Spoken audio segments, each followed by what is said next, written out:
Basically, you reported the first decline in revenue in 13 years.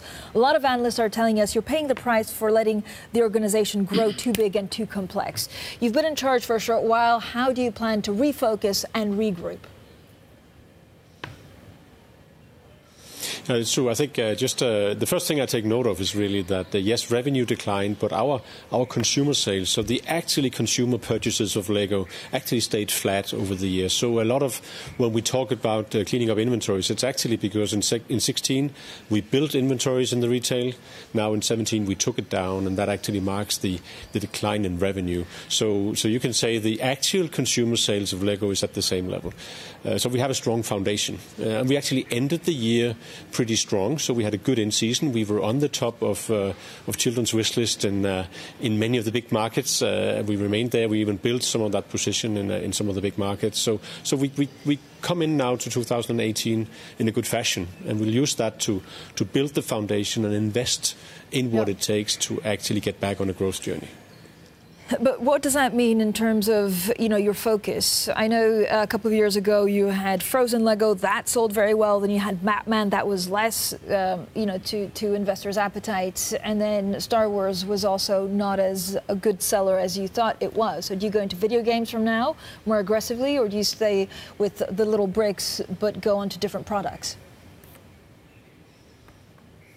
Oh, we definitely stay with the little brick, as you say. That is an amazing brick. And the power of that brick is really as high and as relevant as it has ever been. But of course, we'll build things around that. And you talked about movies, you talked about video games, and I guess it's a yes and a yes. We don't only do movies to just sell products. We also do movies, or primarily actually do movies, also to promote the brand and get the play experience of Lego, this unique experience, into the hands and into the knowledge of many parents and of course kids around the globe. So we will still be doing a lot of that. We may not have movies every year, or there'll be different movies. So that's not really what we are dependent on in terms of our product sales.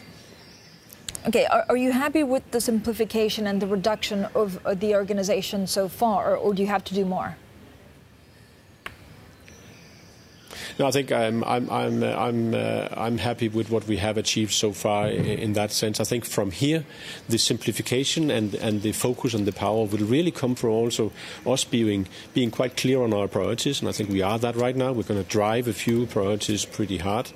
We'll actually give more power to the people closer to the action, so that we can react faster in countries closer to sales, so that we can get more creativity out of our innovation departments. We have an amazing crew of passionate and innovative people, and unleashing and unlocking that creativity and making that flow into products and marketing, I think is going to be key for our success going forward. The reality is you have to go against the giants in America. The toy industry is, goes back and forth every Christmas season in America. How are you going to compete with Hasbro? How are you going to compete with Mattel?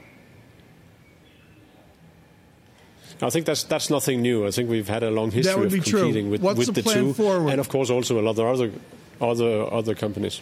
No, I think the plan is really to win long term by being more creative and building our play experiences, building around the brick, and continue to build this relation between digital and physical.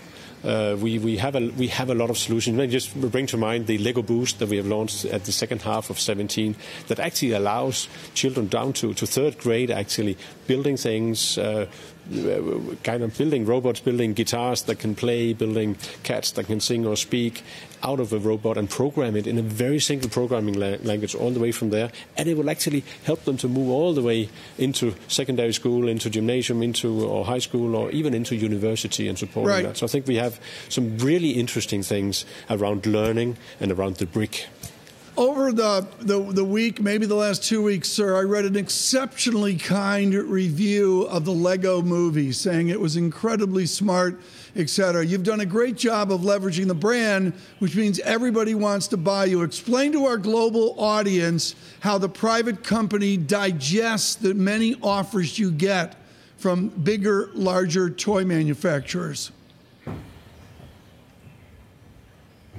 No, I wouldn't say that. I think this is a privately held company. It's been here for 85 or 86 years, and it's never been up for sale. The family here wants to run this company for a long time and really want to develop it for 50 years ahead. And that actually goes into a lot of the decisions we do. We don't do decisions only for the short term. We actually do decisions that promotes the brand, that gets our play experience to a lot of more children around the globe in the long term. That's also why 2018 is going to be the year where we solidify our foundation and we invest and build so that we can get back on a growth curve going forward. And I think we may have some advantages there, being privately held and being held by an owner and a family that really wants Lego to be successful for the long term. Mr. Christiansen, a lot of the talk today on air is about tariffs. Do you worry about protectionism? Tariffs on your company would mean what? On your products?